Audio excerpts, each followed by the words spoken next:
Oh, right. Well, go. Yeah. So, all right. Well, I guess we're just gonna hop right in. Actually, I wanted to apologize when we were texting. Yep. It seemed kind of abrupt because I was thinking, I was like, well, like, I don't know exactly what you do, Uh-huh. but I know it's probably important. But I didn't know if there was like any juicy content. Like, I kind of wanted to start there. Right. So, Um, yeah, I think a lot of people don't know what I do. Most people think I own and run the nursery, and that's all I do. okay. I do own the nursery. I don't run it. Right. What we do is rim-to-rim restorations of small nonprofit that started we got our 501c3 in 2007, I think. And our focus has been working on land management issues that are really relevant to the Moab community. The whole reason I got involved in it was that I felt like you have all these entities out there that do this stuff, but they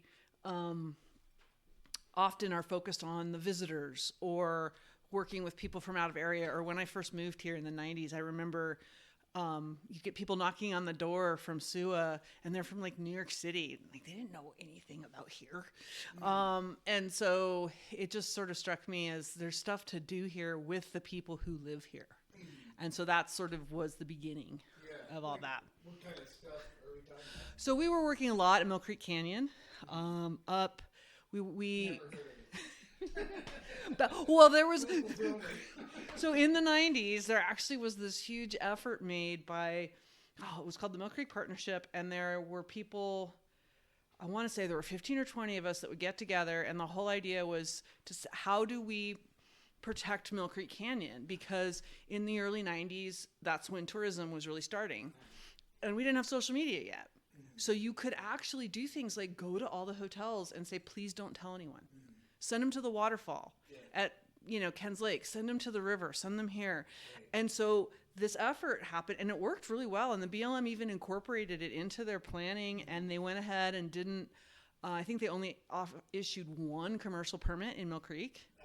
That was for something like photography or something, And so that's kind of what got us started. And then staffing changes, woman who was really involved in it at the BLM side of things ended up with a brain tumor and died. Her name was Linda Seibert, super sweet woman. And things just sort of changed. And I also, when I first started getting involved in this, I was like 22. And I started to realize that it's all fine and good to work on protecting or improving or conserving or however you want to put it, the canyon or a remote area, but we live with it in town. And like the in-town stuff is as important, if not more important, than what's up there. So that was kind of the beginning of it all. I see. It's funny. You know who Katie Stevens is? Oh, yeah. She works for BLM Recreation Specialist. She told me that when she came to Moab, she went up Mill Creek for the first time, and she's like, you used to be able to drive a Jeep. Oh, yeah. Yep. Like, first time she went up there, somebody was changing their oil in the creek. Yep. And she was like, so the creek's gone, like it's had various stages. Yes, of Moab. absolutely. It has, various points.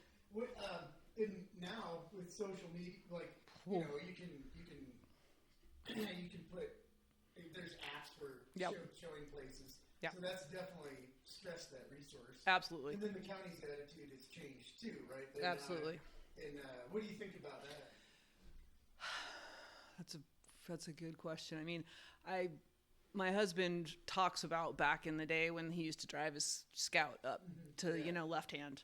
And when I first started working in Mill Creek, it was right after the BLM had shut that down, and it also shut out. That was one of the major camping areas for service workers in town, and they had shut that down as well. It's been an interesting way that the community's kind of, I don't know. I feel like Moab's still trying to grow up, still trying to figure out like what does it want to be, and I feel like right now it's sort of. When I moved here in my 20s, I was caretaking a ranch out near Island in the Sky, and a friend that I met here in town let me take showers at her trailer because we didn't have capacity for that there. And she called it the terrible 20s. You know, like, so it's like not the terrible 2s, it's the terrible 20s. When you think you know everything, you know, you're an adult, you can vote, you can drink, you can do whatever, but you really know like this much. I think that's where Moab is right now. It's in its terrible 20s. Like, tell me more about that. I still don't quite get where you're coming from. Like, I think that there's, I mean, well, that's also me being a little bit of a smart ass, but I think that there's a bit of, I think it's been fed by social media, by our current political climate, where there's an awful lot of talking at each other rather than talking to each other. So I think like with the county, with what's going on right now, they're ignoring decades of work that community members have done, saying, please save this place, please keep this place, you know, for locals. And social media is well out of our control. I get that. Right. But at the same time, when I saw the Discover Moab ads for Power Dam, I was like, wait a minute. We had, I mean, where do you think that's coming from? I think part of it maybe is turnover.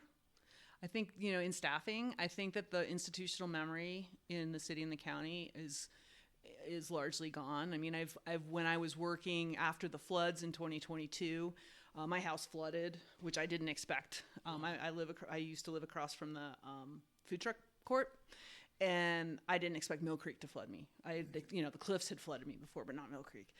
And what I realized, I went through an environmental dispute resolution course through the U of U School of Law, and I did interviews. We were told to do a small project. So I interviewed 20 people involved in creek issues in town. And I think that there's a lot of sort of amnesia. There's a lot of forgetting, how did we get here? I think that's part of why, when I first moved here, I met a lot of amazing people, but I also felt an awful lot of like, wait, who are you? Why should I talk to you? How long are you going to be here? You know, because people are only, and it's still to this day, you know, folks show up and maybe they're here a year, maybe they're here 10. And I think right now there's a bit of amnesia at the city and the county. When I was interviewing folks for like what's called a situation assessment, where you're looking at like what's going on in this complicated situation.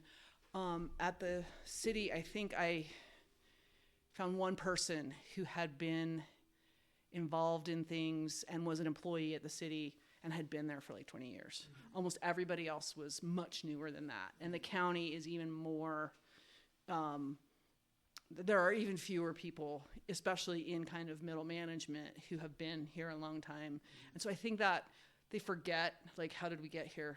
What was important? What is important? So are you basically saying you're giving us there's a step backwards in stuff, or it's the correct direction? I'm just kind of right. sensing like you're saying like there's this loss of institutional memory. Is that a good thing? You know, right. When I saw that Discover Moab thing, it's kind of like, here's my take on it. I used to go to Mill Creek, 2008. I don't know. I don't think I've been there for years. Yep. Maybe in the winter. Yeah. Like I'll go, or there's that rim trail. Yep.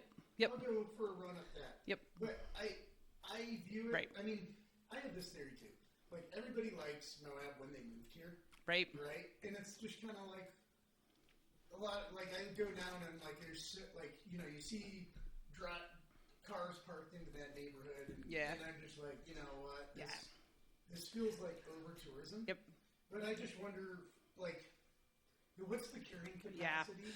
What is what do you think that that's okay? Yes, this should be a tourist area, right? You know, and like locals, okay, I got my other spots. Okay, that's just what we deal with it. I get to go in the winter. You know, whatever.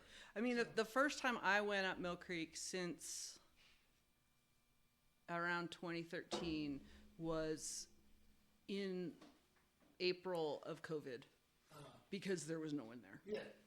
And it was like, oh, wow, this is what this place is like. I forgot.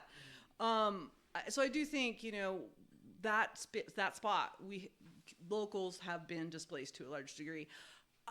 And this is, I guess, what I mean by sort of what does Moab want to be when it grows up?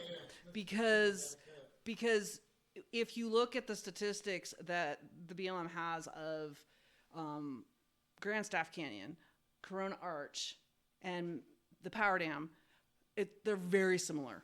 So we're talking, and there was an effort made in, it started just before COVID because, it started in like 2018, I think. It was the Mill Creek Community Collaborative. It was another effort to try to have some impact on like what happens here. And what we were really looking at was, this is the one major trailhead that's in a neighborhood.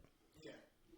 That's the big difference. So the impacts of tourism at Power Dam are substantially different from other major trailheads because it's a neighborhood.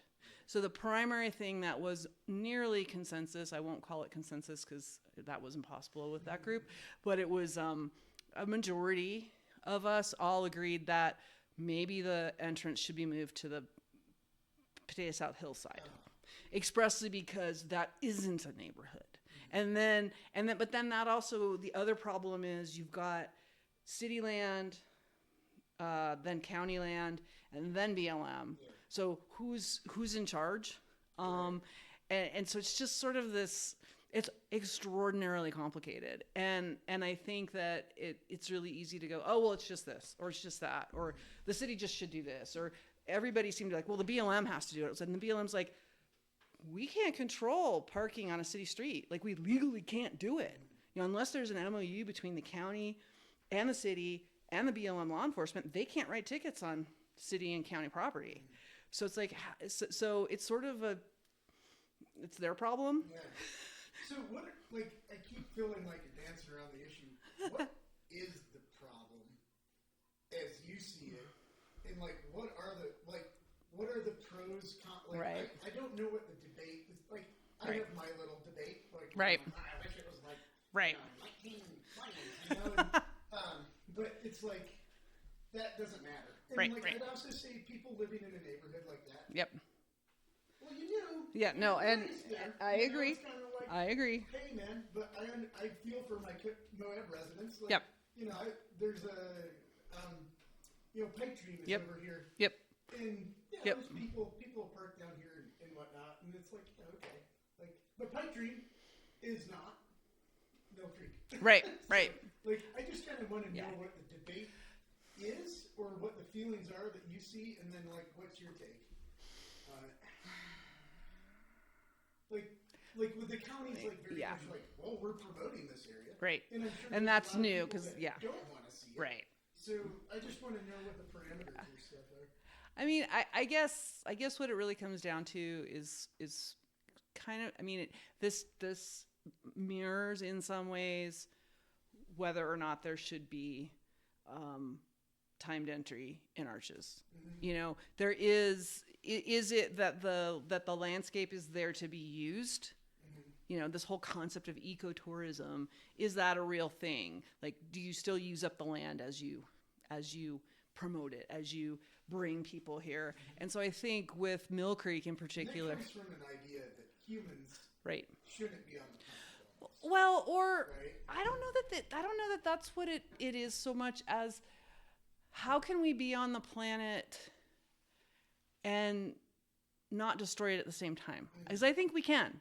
I think that we can do that. I mean, that's what we do with the work we're trying to do in Mill Creek in town now. Right. And part of why our pivot was to working in town was we have to live and be on this planet. And so how do we do it in a way that doesn't destroy where we are? Okay. And I don't know with tourism, I mean, I'm also biased in the sense that I'm a rafter. I love doing that. I really struggle with the Long River shuttles. I think a lot, as I'm driving to these, huge, going to do Desolation Canyon, the amount of fuel I'm using to do this, or flying in, or whatever. Right. And it's where is that line? And I think that's different for absolutely every person. And that's not for me to judge what yours should be or shouldn't be. But at the same time, if what we're doing has an impact. So I think another way of looking at it, or another example of that, is another thing that RimDrim's been involved with is the Southeast Utah Riparian Partnership, which is something most people don't know anything about. But it's basically been a collaboration of land management agencies, state, county, city, federal. And we had a meeting one year, and I got a lot of raised eyebrows when I called it this, but we called it the Collision of Recreation and Restoration. Mm-hmm. And the entire meeting was about human poop. Mm-hmm. And how do we manage human poop? Mm-hmm. And that was before wag bags were much of a thing yet. And it was just and I think that is a really easy to see time when we've maybe pushed. Yes. Like, yes. No food. Right. That's a regulation that I think hard libertarians would be like. But that's also an example. Like it might be different in Mill Creek. Like the act of a whole lot of people walking up there, if they carry all their poop out, does it matter? Yeah. I don't know. But at the time, they weren't carrying all their poop out. Yeah, so there's a lot of impact. So back to that framing of the debate, where do you think? I mean, is this a hot topic? Do you feel like there's been a loss of institution? Like, do you see problems with the change in where the county's going, or? I mean, I think some of that's natural in that this county has, since I've lived here in the early 90s, it's swung, from extreme left to extreme right, kind of in the middle a little bit. Do you think that extreme left and right had an attitude of like, this is for locals, this is for tourism? Yeah, I think I don't know that I was paying enough attention. Okay. Yeah. I was living at a horse thief ranch, learning how to take care of horses and deal with all kinds of stuff. Right? So I don't know that I was paying enough attention in the 90s to know, but I do think when I read back through the Canyon Country Zephyrs, that used to be one of the things that I would always take out to the ranch and read. And there definitely seemed to be, you're not one of us. You're a mountain biker. Therefore you are not one of us. You don't live here. You're not local. I mean, I remember there was one person here in town. I was given a list of contacts, and I mean, Jess Nation was amazing, and the folks at Riverside I learned so much about plumbing, and all these things. I mean, 22 years old, taking care of a ranch, and like, oh, you need 2 wrenches. Aha, I get it now. That kind of stuff. And but there was one person I was sent to go get help from, and I knocked on her door, and she opened up the door. She's like, "Who the F are you? Why are you here?" And it was very much that, like, all right, until I know you're going to stay, I don't want to invest anything in you. Yeah. And so I think that's always kind of been here to a degree. Mm-hmm. Like, and then I think there's also been a don't turn Moab into where you're from. I think that's been here for a long time too. Well, and it's also everywhere. Yeah. I mean, every place has changed. I mean, the town I grew up in is completely different from what it was like. It's a constant in life. Right? So like, again, we'll circle back. Yeah. Where do you see the debate lines right now? Right now, that's the reason I'm having a hard time answering it is I'm trying to personally stop making assumptions and labeling other people. Uh-huh. Because I feel like the only way we can have real dialogue that can lead to solving the problems and tackling those issues that we all are concerned about is if we actually listen and talk to each other with curiosity and with interest. And so I really hesitate to be like, here's the line for me. Because I'm not sure that that line changes as I learn more. As I'm like, oh, I haven't thought about it that way. Like, to me... So what's some things you'd like to change your mind on then? Well, like Mill Creek is one.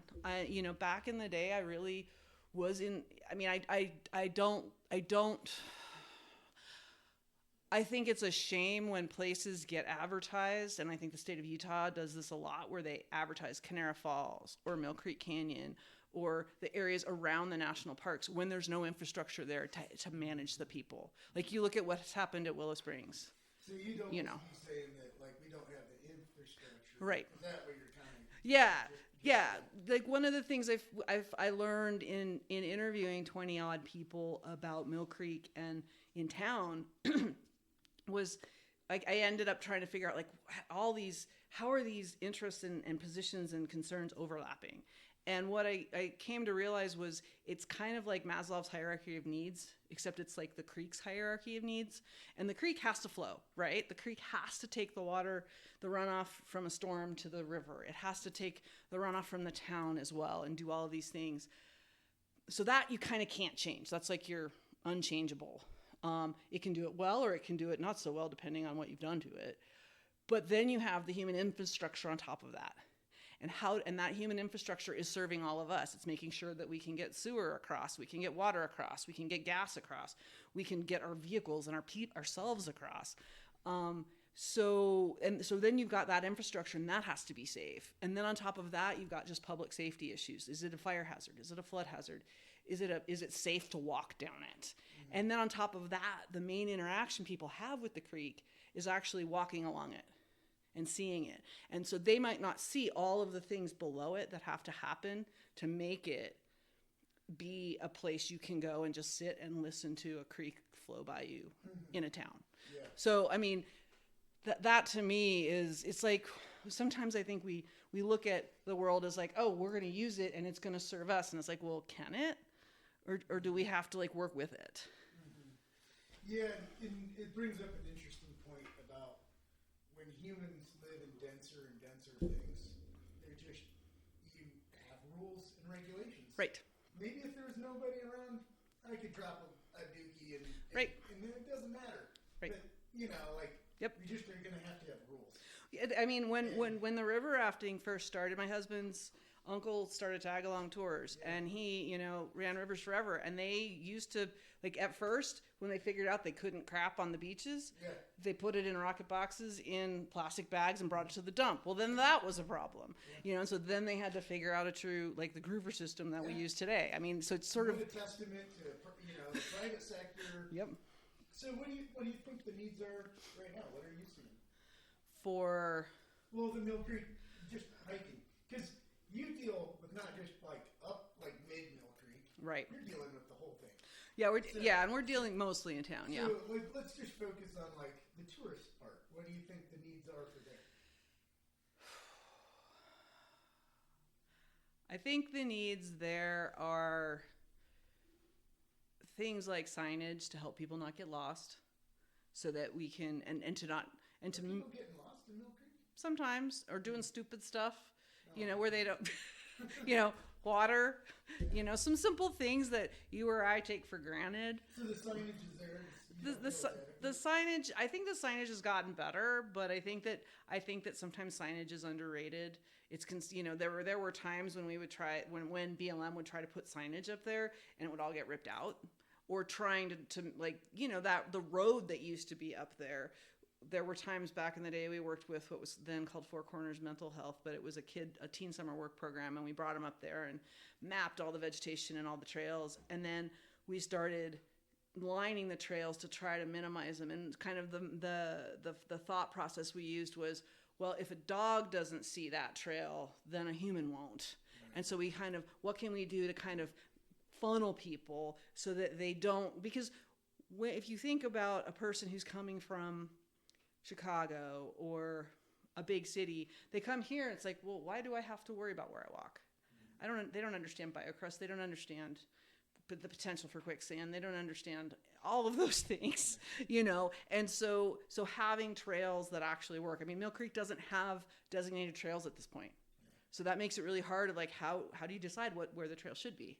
So there's just work that's invisible. I mean, I did landscape contracting for years, and the worst bills I would hand people is for the grading and irrigation infrastructure, because their yard either looked the same as when I started or worse, and everything was buried and they couldn't see. Like, well, no, this was actually really essential for the rest of this to work. Yeah, exactly. So I think that some of that hasn't happened. What do you see in the needs right now? In Mill Creek, I don't know. At this point, I kind of feel like it's that lower, like from the falls down, is kind of a sacrifice zone. It just is what it is. And it needs constant work. I think the Trail Ambassador program has been a huge help with helping people understand what they're doing, how to have less of an impact.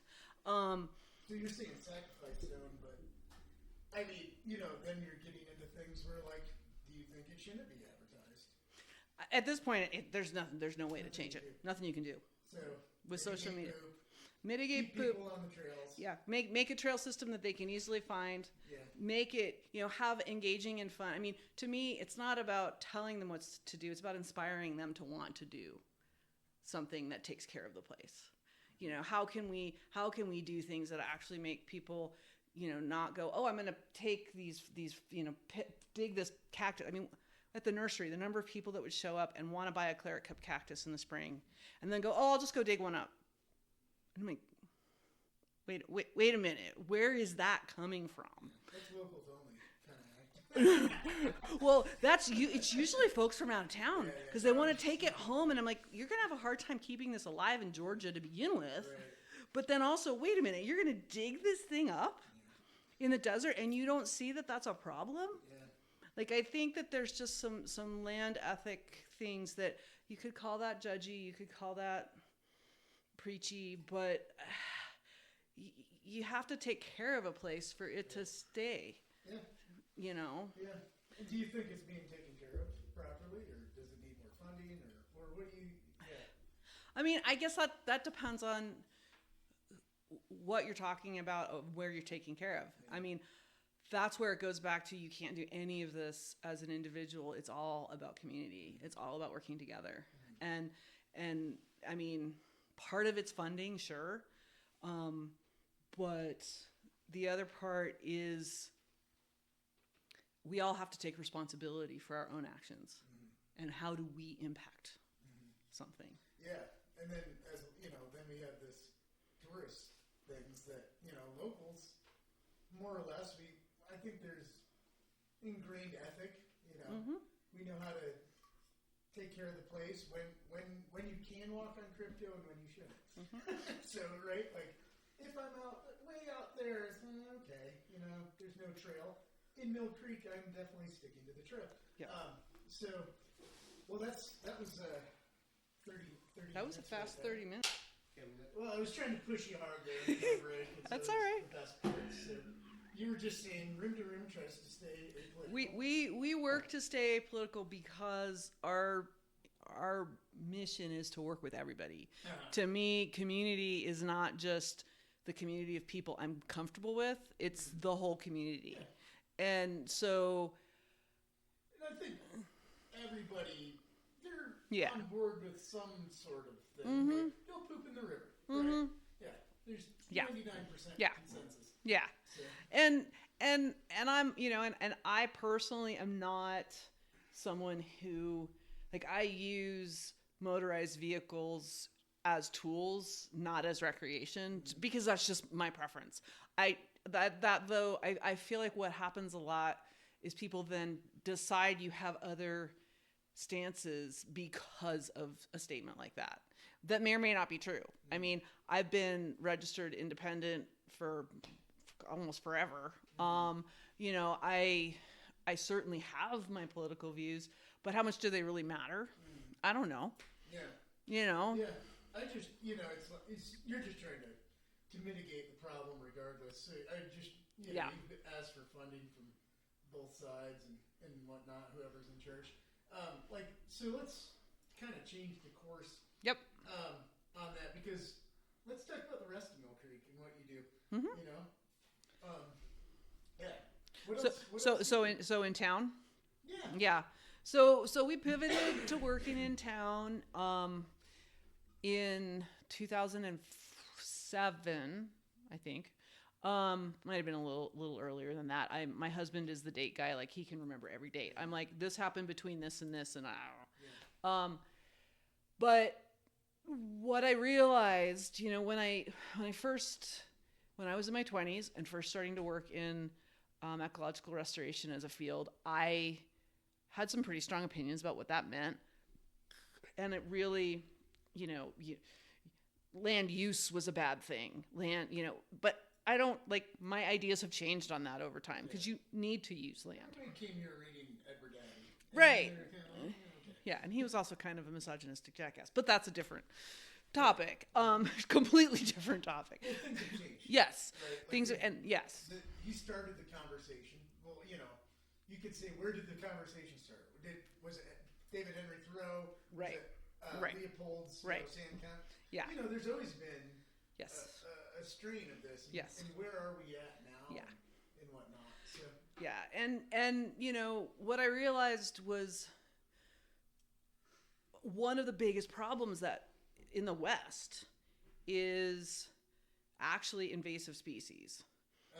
Things like Russian olive, things like cheatgrass that have changed how the plant communities work. Yeah. And so when a fire happens, it is more destructive than it would have been with a more native plant community. And the other thing I realized is there's no money for real, like to restore things just to restore them. Yeah. There's isn't it kind of a losing battle? It can be. It depends. So there's this book I read. I had the privilege after college of being on a research fellowship in Australia and New Zealand, and I picked up a book in the 90s called Bringing Back the Bush by Joan and Eileen Bradley. Two older women, they're probably in their 60s when they started what in Australia they call bush regeneration. So it's, ecological restoration. Shooting cats and rabbits. No, they were pulling weeds. And they were doing it all by hand. And they talked about their main principles being you move. So like with fighting a fire, you don't drop yourself into the middle of the fire and try to put it out. You put it out on the edges and kind of move yourself in, right? Yeah. So their idea was you start in the areas where the native vegetation is largely intact and you find a few weeds and you make sure those get pulled. And then you slowly work your way in. Yeah. And so that it's a slow process. If it took 50 years for the area to get full of invasive plants, it might take you 50 years to get them out. So it's about patience. Yeah. And then the other thing they talk a lot about is working time and waiting time. Working time is everybody wants to do something. Human beings like, oh, this thing happened. I need to do something right now. Yeah. A fire happened. I need to do something right now. Well, wait. Sometimes you want to wait and see what's going to happen. Yeah. Without anything. It's really funny as you're talking about that. It made me think about the tamarisk. Mm-hmm. Like I go on the river. I'm not like a river guy, but I go canoe trips and whatnot. And I'm like, I look at the tamarisk and I'm like, stuff's changing. Oh yeah. On the river. And it's like, it's mostly dead now. Yeah, and that was a leaf beetle. Yeah. Yeah, exactly. I kind of knew, it's the classic. Well, we'll bring in another invasive species. And handle it. Yep, and that's what started the Southeast Utah Riparian Partnership. Okay. Because that's an interesting story. So there was the Diarabda elongata is the Latin name of the tamarisk leaf beetle, and it was found. APHIS searched for it. They did all this tests on it. Right. They blah blah blah. Long story, doesn't matter. They sweared on the Bible that it would not jump species.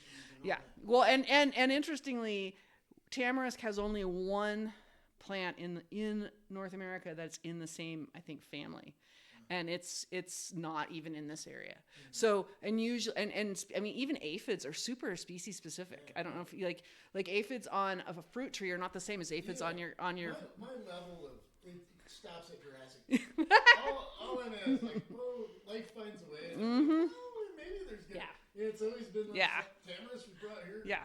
Stream erosion. So that's why I'm just kind of like, I don't know. And because I kind of have this theory. I mean, I don't know. It's just kind of like let's say humans all had a virus and died tomorrow. Like, well, it's like nature's gonna kind of run its thing, and what is nature, and like we have these manicured landscapes.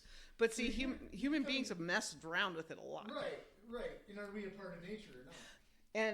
And that's the thing is, when, like, if you look, there's a really great book. We're kind of jumping around a lot, but it's great. There's a really great book called Forest Dreams, Forest Nightmares. And it's about fire in the West and how when European settlers came into this area and colonized the area, they did not understand fire. And Native Americans throughout the entire country were using fire to manage the landscape. I'll push back on that.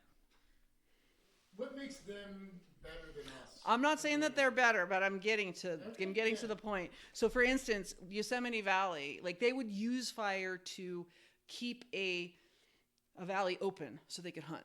Yeah. So they were using it. They were farming. Right. They were in a sense. Right. Yeah.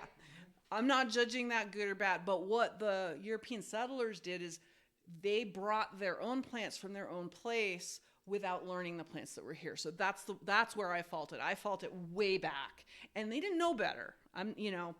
It's just they went, oh well, this we see this, so let's bring this plant to do it, when they didn't even know that there was a plant here that already did that. Uh-huh. And so when Native Americans were using fire, one term for it is good fire.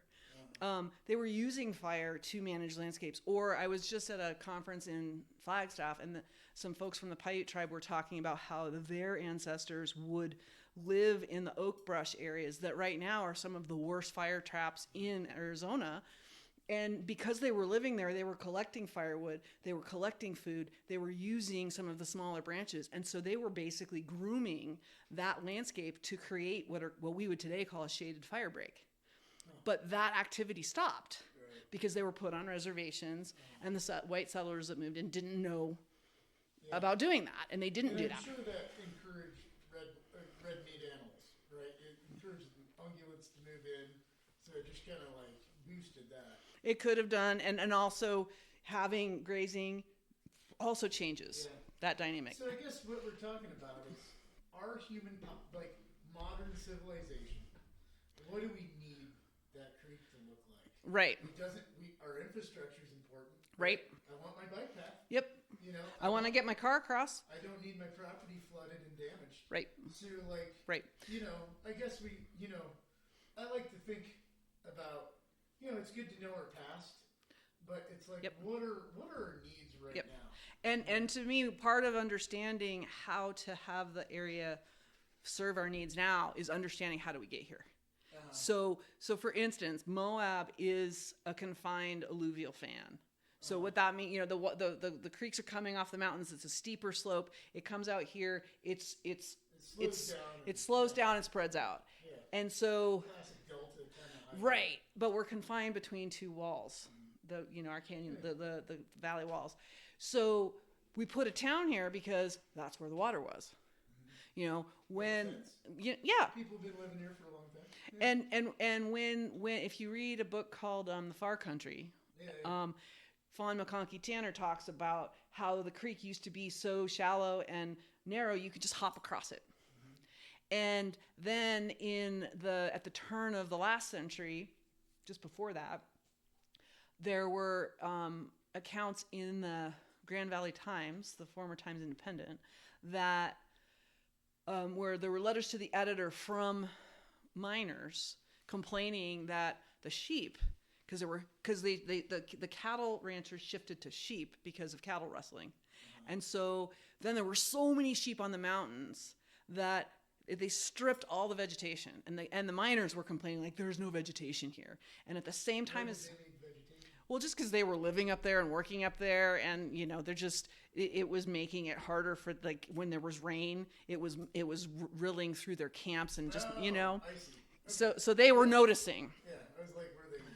No, yeah, okay. and at the same time, if you look at the storm records, that's when we had massive storm systems, like massive storms that were and across the West were massive erosional events all over, and so that's when Mill Creek started to cut itself into its current place. It used to go from up by the Grand Old Ranch House, Moab Springs Ranch, sorry, up by Moab Springs Ranch, and then it would kind of fan back down here, and it would move back and forth. The creek used to go to... Yes. Yeah. So because it's an alluvial fan, so sometimes it would move there, then it would move back over here, then it would bounce back over there. So it eventually cut itself into its current situation. And then a combination of natural events... Right. And grazing. Yep, and it might have happened without the, Who knows? Who knows? Yeah. Right, yeah. But that's when and then that kind of got solidified because that's when we started building streets and buildings and all of that. Yeah, we started hardening our infrastructure. Right, and like the house I used to live in, it's my husband's great grandfather's house. It's on First North. It's the old Doc Williams house. And when we renovated it in 2009. Is that where you currently are? No, we moved out into Spanish Valley. No, but that place it's kind of behind Frankie D. Like that. That's what I'm talking about. Okay. That's what I'm talking about. Yep. Oh, Frankie D's deep cut. So we when we were renovating that house, we put in a new water line. So I was on the trencher. We had a little mini skid, and I had a trencher attachment. So I'm running this trench, and all of a sudden I'm bouncing all over the place. And I get out and I start moving stuff around, and I find all these bricks. And I found an old brick pathway. And at the time, I kind of cursed it a little bit, threw them aside, kept going. Well, when I was at my house in August of 2022, when Mill Creek flooded it, I'm standing in the front yard watching just 2 feet of water come into this yard and realizing, oh my gosh, that was flooded before. But it was back in the day when there were dirt roads, when there was less going on, and they just went, oh, okay, we'll just put another, path on top of it and call it good. Whereas now that's a little harder to do. I worked for some people kind of at the mouth of Mill Creek down Pear Tree Lane, and they were like, "Oh, we found pottery 4 feet down." Yep. And I also look at that place, and I'm like, "Oh, isn't it funny? The gravel pit lanes, like, one of my things. I think if you're a real local, you've collected rocks, cobbles from Yep. But I'm like, I look at those rocks, and I'm like, that came from up top, and so I have a theory. Tell me if I'm right. I think that canyon, imagine it flooding and like a dam being broke up. Let's say a bunch of trees fell in, and then that dam builds up and then it busts in like massive amounts of. I'm like, that's what's probably happened here. I don't know. You tell me. I'm no geologist. My dad was. I think that turned me off of it because I kept on getting the lectures as we would drive across the country. But the valley is a collapsed salt dome, and so that's why you've got this lower area. Someone like Lynn Jackson could tell you way better than I exactly how all of that formed. But yes, I mean that's a piece of that. Like the alluvium. I mean, we are on alluvium. I mean, you don't when you. Which isn't a stable. No, area. Not at all. So not at all. So what are our we've hardened our infrastructure, but obviously we need to harden it more, right? And I see projects like they're dumping a bunch of rock on the 400 Street Bridge. Yep. You're gonna say something. What is that? No, what needs to happen is, in my opinion, is some areas need to be hardened because you have pinch points, you have bridges, you have places like where Woody's is and where El Tapatio is, where there's only so much space. Right. And also the Main Street Bridge is only so tall. Yeah. So there are certain areas where it's just like, okay, this is how much water can fit. And so then it's a matter of going, all right, is that all the water there might be? And if not, how else is the water going to get through? So to me, it's not necessarily about more hardening. It's more about being really thoughtful about, all right, how big could this water get? Where might it go? I think we can predict a lot of that. And then how do we help all the residents know where that might go so that then they can do some simple things. Like in my yard, for instance, I figured out, like a friend came by after the flood and we were cleaning up all this debris, shoveling so much debris. And I just was in a very defeatist, very victim type mode. I mean, we had to throw away a brand new freezer, a refrigerator, all kinds of power tools because it had all been flooded. And I was just in this, just like, there's nothing I can do. I'm screwed. And she's helping, and she's like, well, isn't there some engineering, something you can do? And she just left it at that and left. And about a week later, I was standing in my yard, and I'm like, you know what? I was looking at one of the videos I took of the flood, actually, of the night that it happened. And I went, almost all the water, like our fences held most of the water in the street. So where the water came in was the vehicle access and the people access. So I went, oh, wait, if I put a simple 2x12, have it cut to fit, It sits in the yard, and in the time of year. Sandbags, maybe. Yep. And then I just put that on. Oh, there might be a storm. I just put that there. I have to remember. I tripped over it once. That hurt. But I just put that in front of the thing, and then that can prevent some flooding. And then my root cellar, where I'm walking down in, 3 feet down, instead of just leaving that, build 2 stem walls and have a board I can drop. So are you kind of saying us residents are just going to have to do some things? I think that's part of it. I think it's a combination of things. Some things that need to happen are things that need to be done by local government, and some things are us all looking at it and going, what can we do to be responsible for ourselves? Yeah. So and to protect ourselves. Do you feel like, when we're making city plans, when we're making county plans, you're at the table with these things? Sometimes. I was on planning commission for 10 years at the city. I quit when the zone change happened that resulted in the hoodoo, because I strongly felt that should have stayed. It was zoned for apartment complex, and that's what it should have been. It shouldn't have been a hotel, in my opinion. Yeah. And it was and that's the only control that the city and county have is the zone. Right. And when they gave that away, I was just like, peace out, I'm done. But what we work on now, we do try to stay at the table, and we are involved. I mean, after the floods. Who else is so? I'm just trying to get an idea of what government. Do you feel like you're being listened to enough, or do you need if you're not advocating right. for, is it the city engineer? Is there studies? Are you a point of contact? So so Chief Brewer at the fire department has jokingly called us the goofy nonprofit. Why is this goofy nonprofit doing this work that should be the work of government? Yeah. And what I said to him at the time was, well, because we're doing it. And also because it's complicated. You have over 400 landowners along the creek. Yeah. You have the city and the county boundaries. It's complicated. Yeah. So any one entity kind of can't do it. It's kind of better being a non-entity, if that makes sense. Right. And so we've been working hard at positioning ourselves that way. And for instance, after the 2024 floods, where I might add the little goofy things I made to, the little floodgates, they worked because we had a similar flood on First North and it didn't flood my property. But I then went to emergency management and I said, hey, we need LiDAR. We need a new round of LiDAR that we can compare to 2018 so we can look at what changed. Yeah.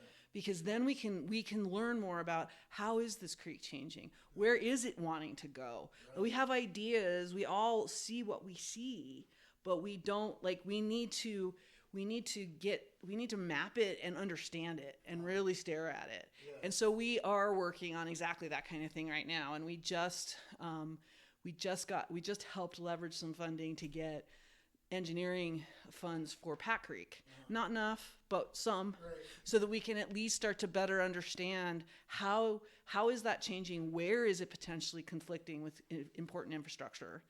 And then what are those hot spots so that we can go, all right, how do we protect those things and still let the creek do its thing? Okay. Well, yeah, that's interesting because, it's government has the capacity to act, but sometimes, outsource things. Are you getting enough funding? Yes and no. Not really. I mean, right now I have to say we are. It's almost like you could use an infinite amount of funding. That's the thing. So I mean, enough. What is enough? Right. But I would say, what we've been doing. We did get a large grant through the Forest Service and Forestry, Fire and State Lands that we're working on the fire break campaign. Okay. We've been using that to then also leverage funds because flood and fire are connected. Yeah. And so we're working on that as much as we can with the small budget and small staff that we have. Mm-hmm. And then we're trying to make sure that that's leveraging as much as it can to help as many people as we can. Yeah. And then a big piece of it too is working on outreach and talking to people about, well, wait, what can you do? It's going to flood off of those cliffs and your house is there and this root cellar's here and that really sucks. there's no way the city can build an infrastructure of drainage that can take it all. So property owners are gonna have to just kind of do some Yep. self-mitigation. But Basic stuff. it Like, yeah. 2x4 in your front yard. Yeah, it doesn't have to be expensive, or it can be doing some creative landscaping where you have some berms, and then maybe it means like what Gloria's did on Main Street, where they put that little wall that's like a seating wall, and if you look, there's little brackets to drop metal at the entrances so that they can keep the water in the street, and so that needs to be coordinated so that just doesn't flood some guy downstream. Right. But still, that's kind of the thinking we need to have of like, all right, how do I, like, where are the weak points for my building? And how do I fix it? Yeah. Well, I think we'll cut there. That's an interesting. Yeah. So we'll wrap it up. So, I kind of, circling back to the beginning, like, wow, I didn't realize, like, I just thought you guys there, like, yelled at my girlfriend for not removing Ravina grass, right? And that stuff is the devil. It is. It is. It took me hours. Mm-hmm. Like, that stuff should be banned, illegal, like awful stuff. I get itchy thinking about it. That stuff's awful. Yeah, it's a major fire fuel too. Oh, yeah. So it's just kind of interesting what you're kind of your interface with our government and our lands. So I guess, what's your kind of like closing thoughts and statements on this? Like it sounds like your needs are, we use you. What I was wondering is I've heard this phrase thrown around town is the nonprofit industrial complex. And I want you to push back against that. Because to me it seems like you're a goofy nonprofit, but you're actually doing a lot of government work. Well, and I think that is the piece that's been lost. So I've got two parts to how I'd like to respond to that. Yeah. The first is I think that of late, nonprofit has become a dirty word. Nonprofits have been somehow painted as freeloading, as money laundering, or whatever, things that I don't understand, because as an organization that's worked for years in this field, we're just trying to fill needs that, frankly, government can't always fill. I don't think that government should. Like, that's why you have the Multicultural Center or Sea Haven or Rim to Rim, is they are filling needs in the community that maybe, sure, government could help fund them, but government itself, that's not, because to me, government is there to make sure we have stable infrastructure and a stable society so that people can live their lives, have their businesses, do their thing. It's not about telling you what to do necessarily, but it is making sure we're all getting along, that I'm not doing something that's then making your life worse. Nonprofits are,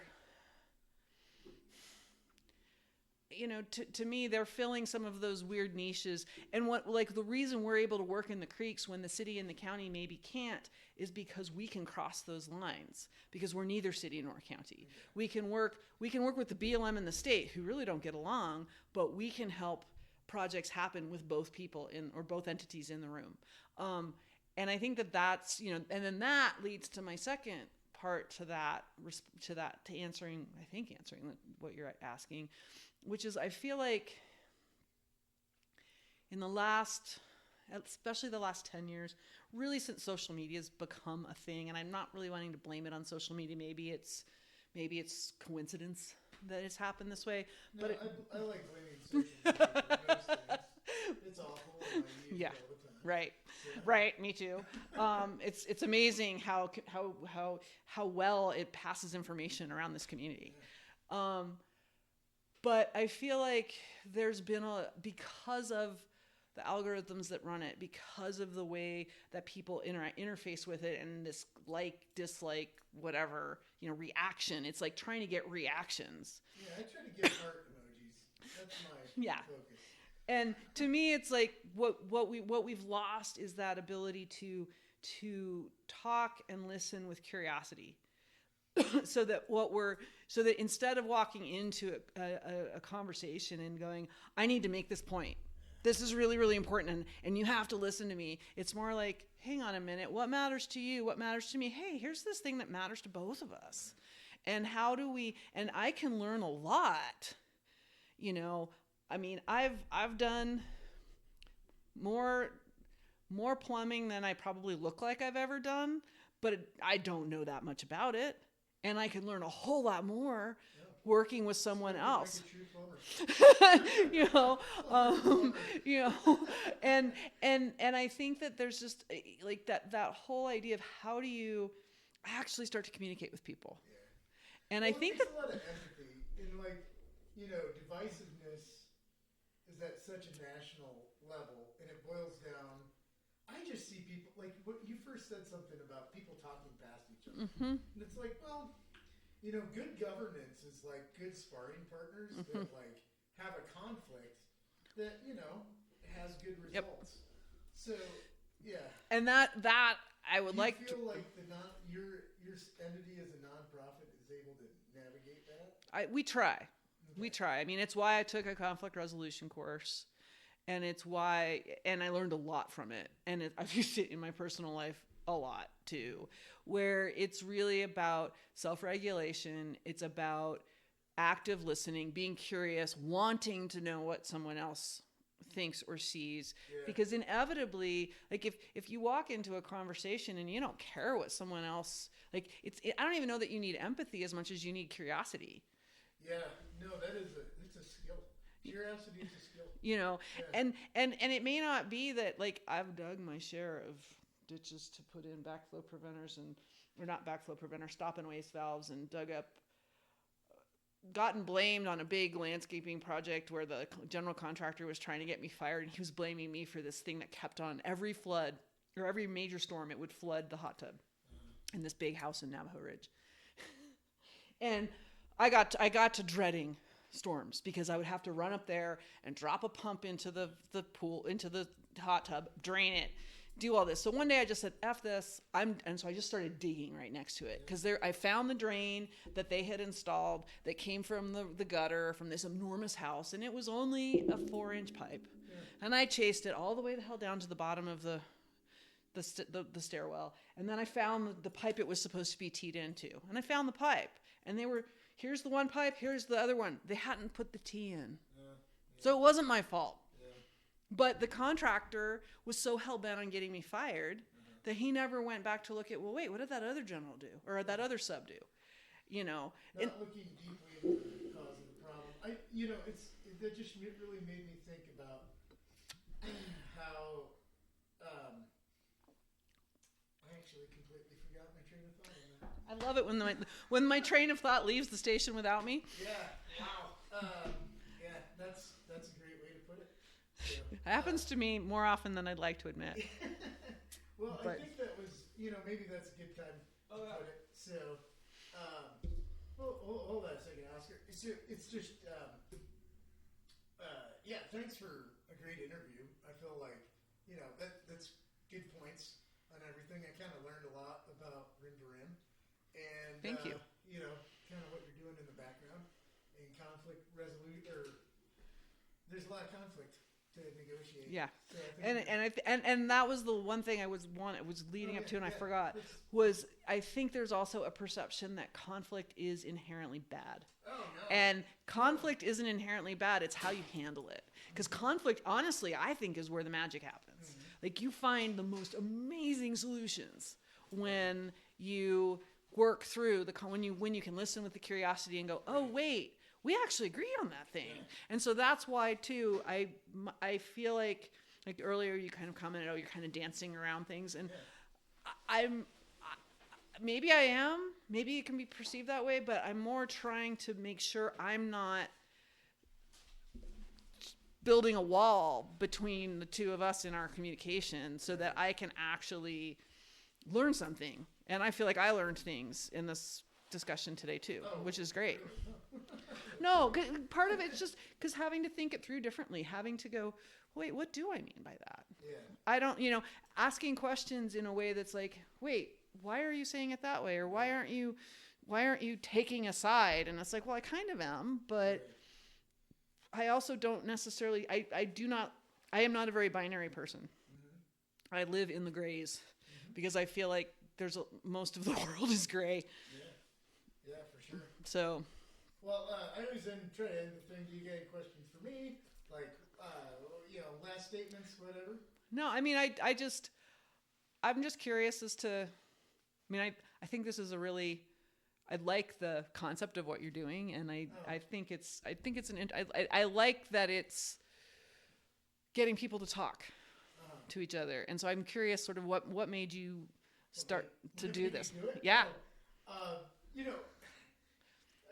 work with my hands a lot. Yep. And I just listen to a lot of podcasts. Yeah. And I was like, we should totally do that in Moab. Yep. And I feel like it was kind of a niche that was missing, and then Oscar was like, yeah, let's do it. Uh-huh. And that's kind of like, I've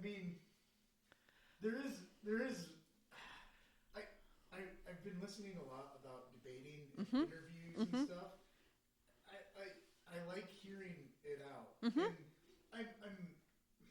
I guess I'm minorly involved in politics locally. And it's just like, oh yeah, I've seen you at county commission meetings, and I'm like, oh yeah, okay. Like, I don't know if people really know what you're doing. I don't know some of our commissioners and counselors know exactly what you're doing.